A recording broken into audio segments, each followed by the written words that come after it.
Hey everybody, welcome back. I'm Professor Seth Monahan, and I promised you a new type of sequence this time around. So here we are. Today's video is all about what's called the Pachelbel D3 sequence. So what's that? Well, D3 is just a shorthand that tells us that a sequence descends by third, D3. And the most common type of D3 sequence is nicknamed by me and others after Johann Pachelbel. Now, if you're like most people, you know exactly one thing about Mr. Pachelbel. He wrote the ubiquitous canon from the Canon and Gigue in D. You may also know that the canon loops just a single chord progression again and again and again and again. Here is just a very quick taste. Watch the bass line to hear the looping progression.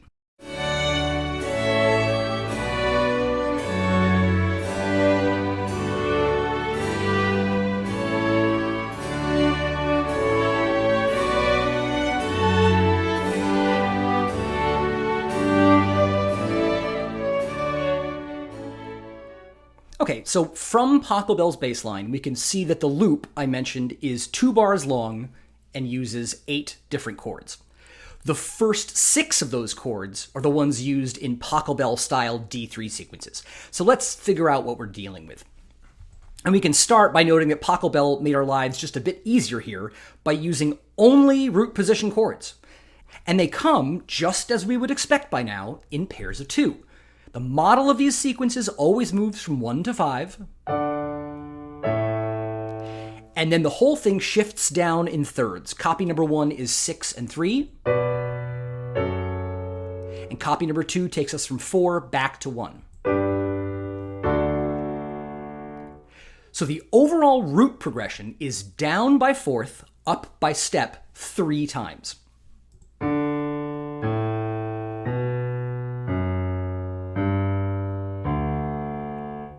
And notice that this is new for us. In literally all the sequences we've seen so far, there was only one type of root motion, down by fifth. In that pattern, it takes us 8 total chords to get from tonic all the way back to tonic.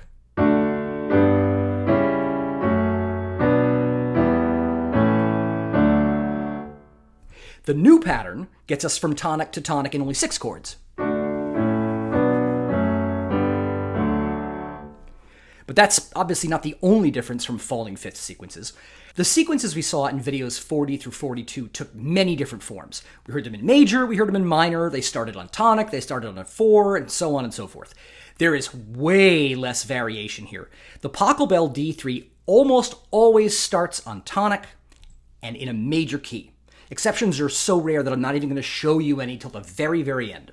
For our purposes, the only real variable is the way the chords are inverted, and even there, as we'll see, there's only 2 bassline variants.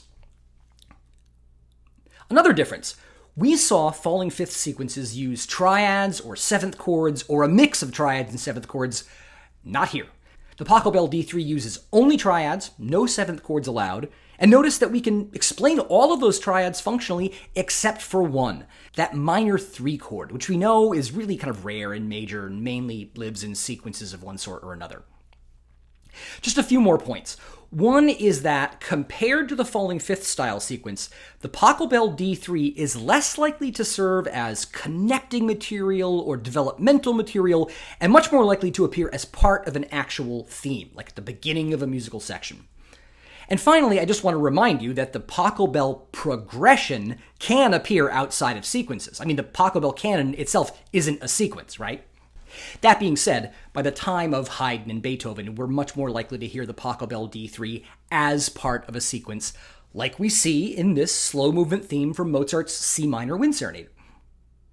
It starts with a quick move to 5-6-5 and back.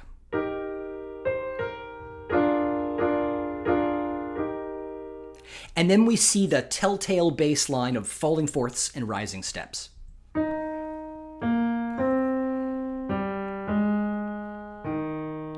And the chords in bars 3 to 5 are exactly what we'd expect. 1, 5, 6, 3, 4, and 1.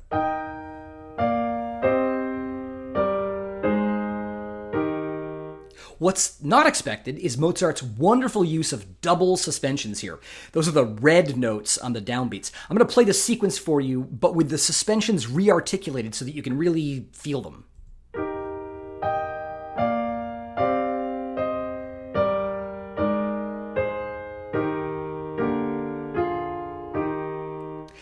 Also unexpected is the wonderful little touch of the parallel minor, that G flat at the very end of the phrase.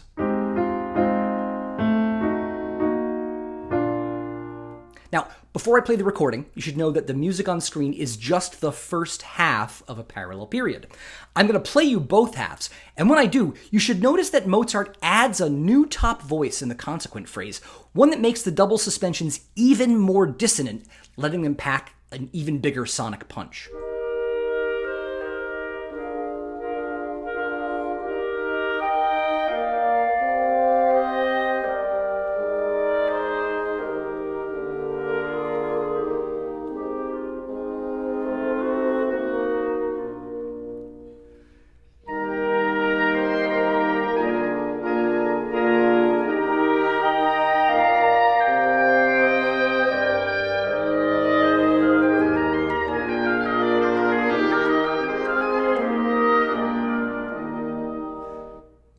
The Pachelbel D3 also turns up in this mazurka, which Chopin wrote when he was a kid, basically, 19 years old, but which only got published after his death. As with the Mozart, we get the full tonic to tonic cycle here. 1 to 5, 6 to 3, and 4 to 1. And with a little cadential tag at the end. And, like Mozart, Chopin uses the sequence in both halves of a theme that's built as a parallel period.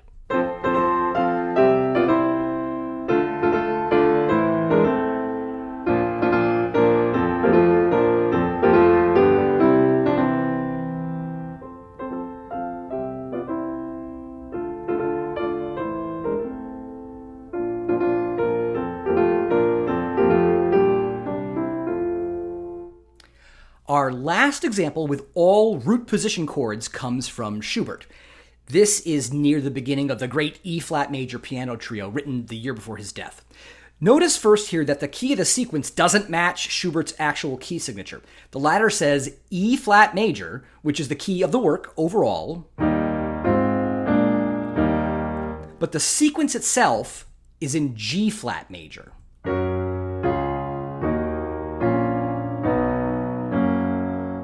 And it's a bit looser than the Mozart and the Chopin in that the scoring changes from unit to unit. In the model, the tune appears in the strings, but then it moves to the piano, and then finally back to the strings for the final copy. The whole thing sounds like this.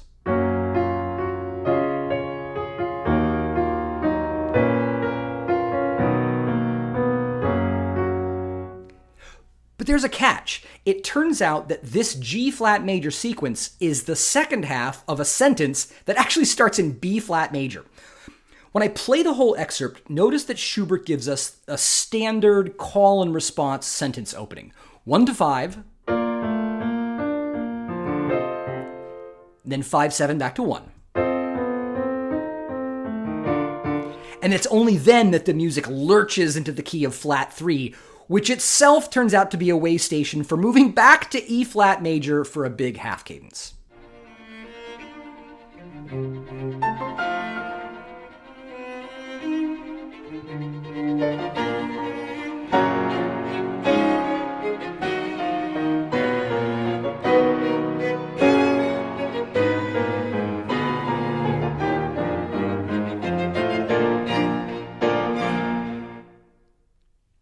So, I mentioned earlier that there were two main variants of the Pachelbel D3. What I didn't mention is that the other one is actually way more common. Here is the all root position version we've been hearing. More often, though, the even-numbered chords are in first inversion. Now, this obviously doesn't change the root pattern at all, but it definitely does change the bass line. Now the bottom voice does only one thing. It descends by step, from scale degree 1 all the way down to scale degree 3.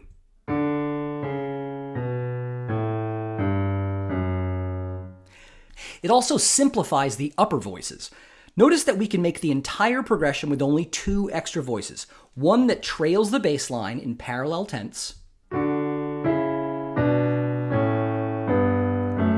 and another that arpeggiates down the tonic triad.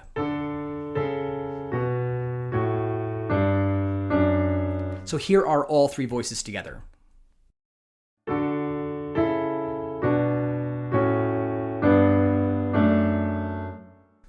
Now, I'm showing these sequences in D major because that's the key we inherited from Pachelbel at the beginning.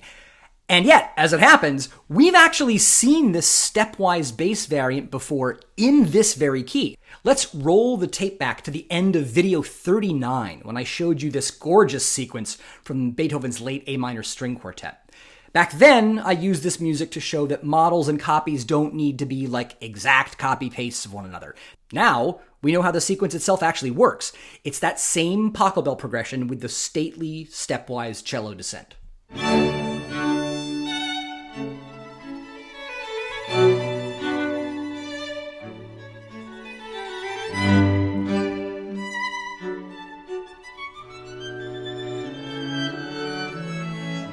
Now, it's worth pointing out here that by the time Beethoven was writing Opus 132, this was already kind of an old-fashioned progression. It was definitely on the way out, culturally speaking. But Beethoven clearly saw value in it because he'd used it to open his late E major piano sonata as well, only a few years before. This is the deceptively simple antecedent phrase, which just tacks a cadence onto the end of the sequence. When I play the recording, I'll let the music keep going for the consequent phrase, but I'm eventually just going to fade it out because it kind of goes rogue and then doesn't actually land on a normal cadence for like another 3 minutes.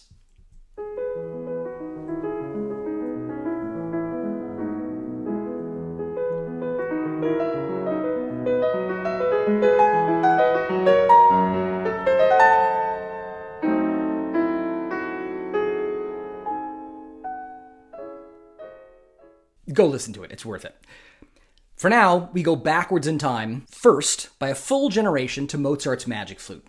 Now, if you know any of the music from this opera, it's probably the Queen of the Night's second aria with its coloratura, fireworks display, and a justifiably famous hook. And that hook is based on the stepwise bass Pachelbel D3, but with a twist. If we follow just the chords, it's easy to see that he's sticking with the standard progression.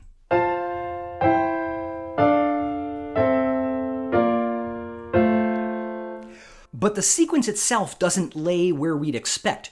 Rather than starting on the tonic, it actually gets off the ground with the second chord of the Pachelbel progression, the passing 5-6. So in this hot-wired version of the sequence, the models and copies start with the first inversion chords. The model is 5-6 to 6. Then we have 3-6 to 4. And then a partial copy on 1-6.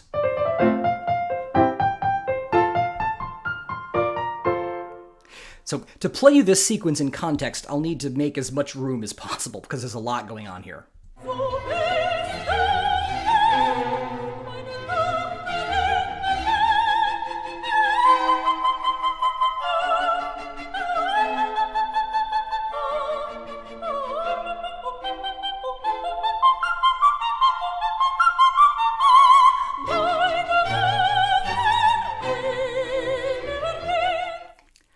So I was being a little cheeky when I referred to Mozart's Queen of the Night sequence as a hook, but the term kind of fits.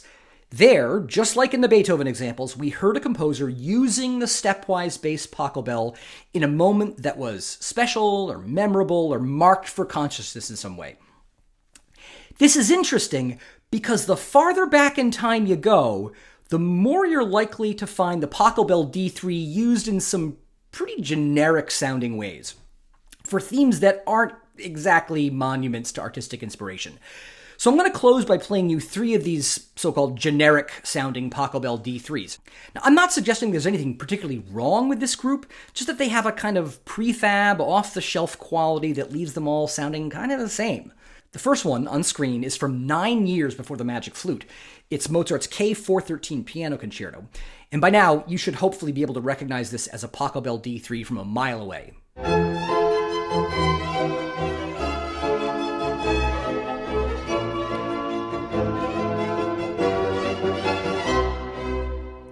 And a decade before that, we have this nearly identical theme from his 21st Symphony in A major.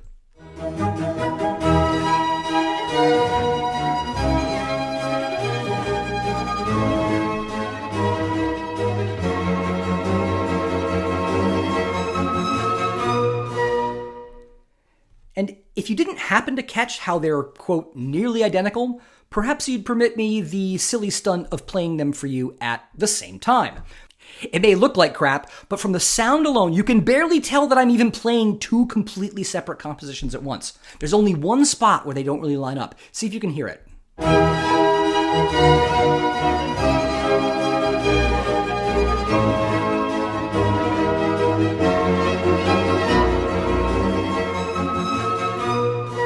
You see what I mean? For most of that track, it just sounds like a single composition. In case you missed the one glitch, listen again, and I'll flash some color on screen when the two excerpts go out of sync.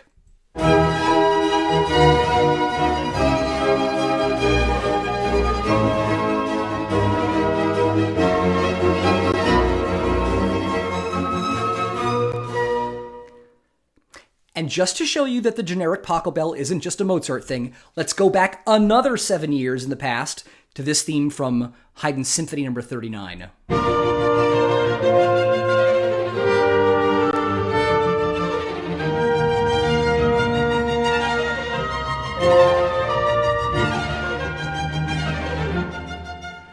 All right, and that, my friends, I think is enough of that.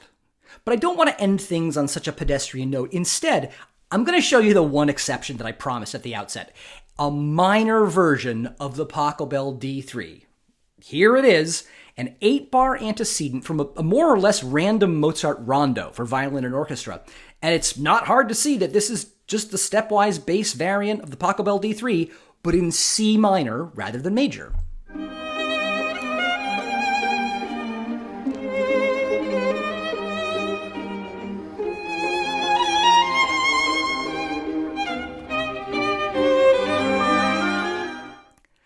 Now, if that sounds familiar, it's because you've definitely heard it before, or something very, very similar.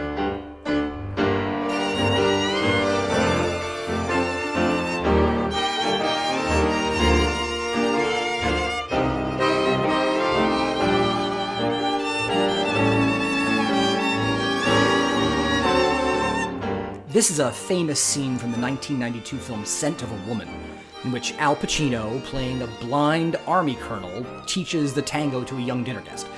But if you haven't seen Scent of a Woman, you may know this music anyway, because it's the piece they always play in movies and on TV when there's a tango to be danced. It's called Por una cabeza, which means with the head of a horse, and it was written in 1935 by this handsome devil, the French-Argentinian composer Carlos Gardel. I can't say for certain that he stole his big hook from Mozart's rondo, but you have to admit the parallels are kind of uncanny.